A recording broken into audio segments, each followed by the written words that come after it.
What up, you guys? We are here for our weekly manifestation oracle message. Gonna have to make it a fast one today. Let's see. First up, we have Queen of the Light, illumination, enlightenment, and celebration. So we are in the season of the Epiphany, and this is where, the light begins to return, and all the deep work that we did over like the Christmas, the Feast of Christmas holidays, the solstice holidays, Hanukkah, like all of that introspection is now being embodied, and it's starting to, like, we're in those hours, so to speak, of between like the darkest part of the night and the break of dawn. Like the light hasn't broke the horizon yet, but you can see that the sky is starting to change colors. So I feel that it's always the darkest before the dawn. So don't give up hope right now. Instead, allow that illumination to be embodied. There have been so many like cardinal energies activated the first quarter of the year. So, rest when you have time to rest, reflect when you have time to reflect. Integrate when you have time to integrate, and start making like methodical, intentional, routines and steps around executing your goals. But don't feel like you have to rush out of the gate. It's like we're grounding and we're beginning the embodiment and we're beginning to execute habits. Shadow Queen, last few weeks of the season or the year of the snake, last chance to shed old skins.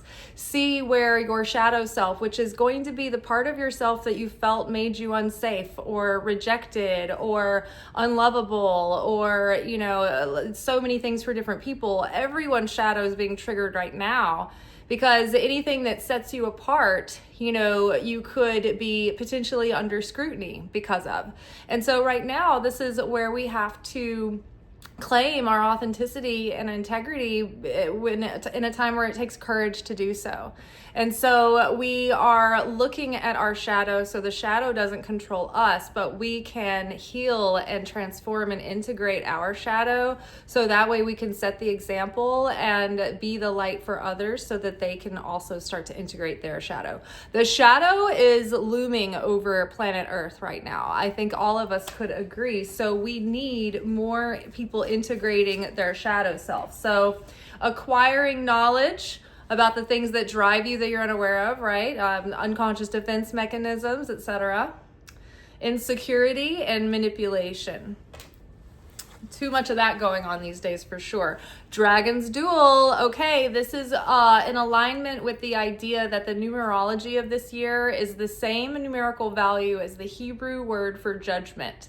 And so what that means is that this year, our consciousness, the dragon that we feed, is going to determine the fruit of the seeds that we plant.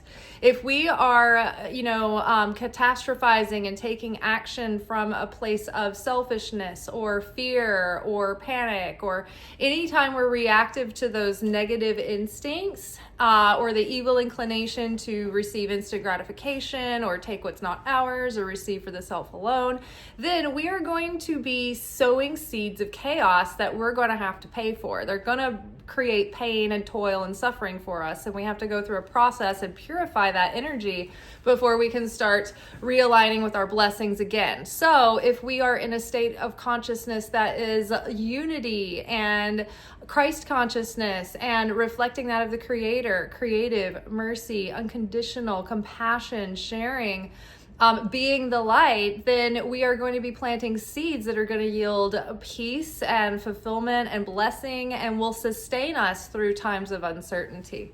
So Dragon's Duel is inner conflict, morality, and conscious choice. Yes, we can't be indecisive right now or stuck in freeze mode. We have to make decisive choices about how to move forward, or else we'll just stay in a state of like disassociating and procrastination and brain fog and whatnot. Oh, yep, see, we've got to get intentional and strategic here. The chess queen, that Capricornian energy that follows us through, I think because of Saturn's influence into Aquarius, It's going to help us make pragmatic choices and help us plan and strategize, but also help us to do it in a way that's going to be sustainable, that we can consistently show up for. So trust and strategizing. And all the Torah portions over the last week and this week have been all about learning to trust the Creator, not just like intellectually and theoretically, but also experientially, and embodying that trust in trying to maintain our groundedness and our peace and our regulated nervous systems as we're moving through very precarious times. That's all for today. I will see y'all tomorrow for our midweek alchemy message. Ciao.